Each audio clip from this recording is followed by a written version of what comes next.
कल ही दशहरा बीता है और दशहरा के पर्व का मतलब है कि बुराई पर अच्छाई का विजय, झूठ पर सच का विजय, बेईमानी पर ईमानदारी का विजय, अंधकार पर प्रकाश। और हम कहना चाहेंगे समाज और देश के लोगों से कि हमें एक बात पर ध्यान देना है कि बहुत पुरानी कहावत है, लोग कहते हैं कि कमाएगा धोती वाला खाएगा टोपी वाला, और वो प्रथा आज भी चालू। इसे हमें समझना है। भारतीय संविधान के तहत, व्यवस्था के तहत कहा गया है कि भारत की जनता ही मालिक है और गांव में ही भारत का संसद बसता है।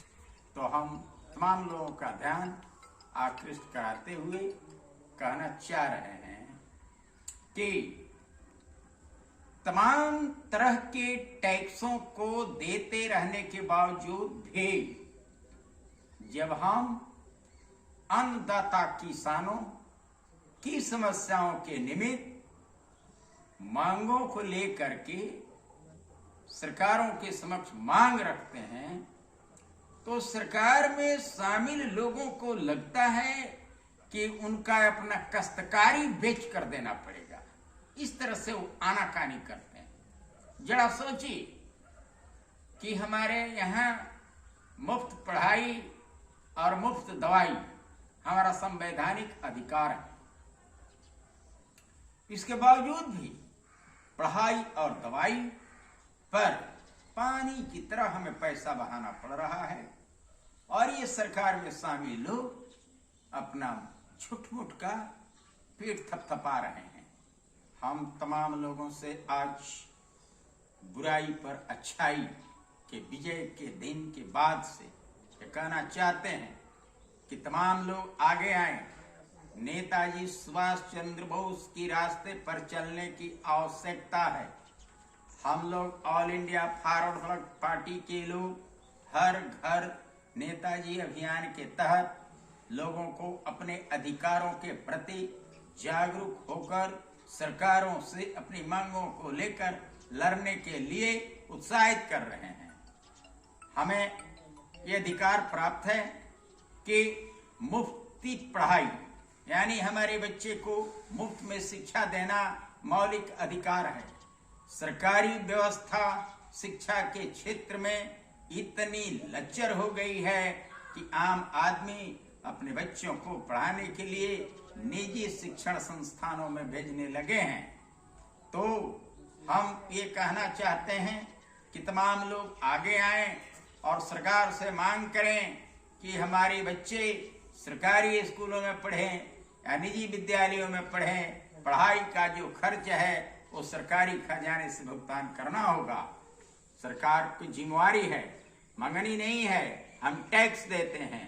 दूसरी तरफ यही हाल है स्वास्थ्य के क्षेत्र में भी। स्वास्थ्य के क्षेत्र में इस कदर लापरवाही है कि लोग अपना इलाज कराने के लिए निजी अस्पतालों में इलाज करा रहे हैं, जहां इतना भारी भरकम फीस देना पड़ता है कि लोगों को खेत बेचने की जरूरत पड़ जाती है या कर्ज लेते हैं। अगर ऐसा नहीं करते हैं तो वो मर जाते हैं। ग्रामीण इलाकों में ग्रामीण चिकित्सकों के यहाँ रोज सर्दी में, खांसी में, टाइफाइड में, तरह तरह की बीमारियों में हम दिखाते हैं, उसका फीस देते हैं। प्राइवेट दवा के दुकानों से 200, 400, 500, 1000 रुपये का ग्रामीण इलाकों में लोग दवा खरीद रहे हैं। हम लोगों से कहना चाहते हैं कि मुफ्ती दवाई का भी अधिकार हमारा संवैधानिक अधिकार है। ग्रामीण इलाकों में प्राइवेट दवाखानों में प्राइवेट डॉक्टरों से जो किसानों को फीस देना पड़ रहा है, दवाइयों का दाम देना पड़ रहा है, ये तमाम चीजों के लिए हम आगे आए, संघर्ष करें, सरकारों पर दबाव बनाएं कि यह इसका खर्च सरकारी खजाने से होना चाहिए।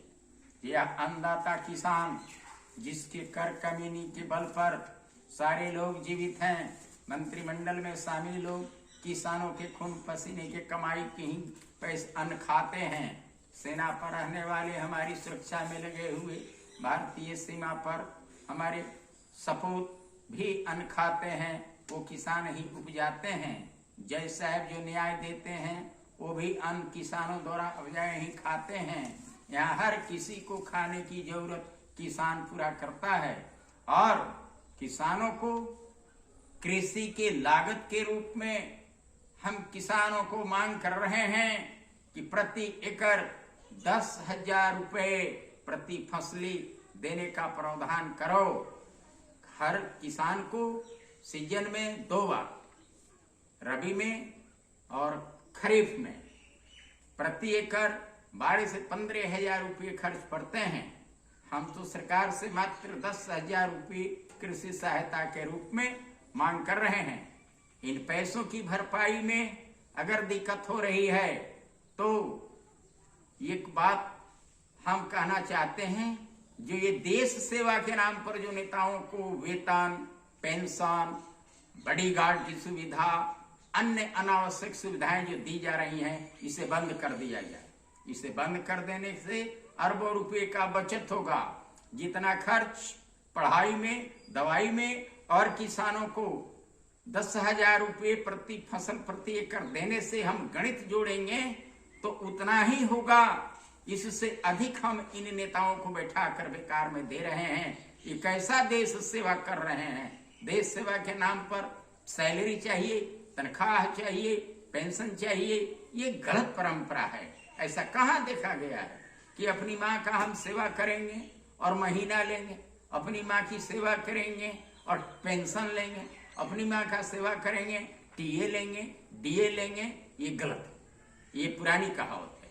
पूर्वज लोग कहते थे कि इस प्रथा को समाप्त करो कि कमाएगा धोती वाला, खाएगा टोपी वाला। आज हमारे टैक्स पर ये नेता गुलछर्रा उड़ा रहे हैं, इसे बंद करना होगा। तमाम लोग आगे आए, अपनी पढ़ाई, दवाई और कमाई के लिए सरकारों से दिए हुए अपने टैक्स के पैसे के रूप में वापस लिया जाए और नेताओं का पेंशन, वेतन, अन्य अनावश्यक सुविधाओं को समाप्त किया जाए। ये नेताजी सुभाष चंद्र बोस के रास्ते का भारत है। ऐसा करने से हम जाति और धर्म के पचड़ों से ऊपर उठकर एक समाजवादी मुल्क बनाने की दिशा में बढ़ रहे हैं। इन्हीं शब्दों के साथ हर घर नेताजी अभियान के संचालन में देश के तमाम नौजवान और किसानों का आह्वान करते हुए मैं अपने वाणी पर विराम दे रहा हूँ। जय हिंद, इनकलाब जिंदाबाद।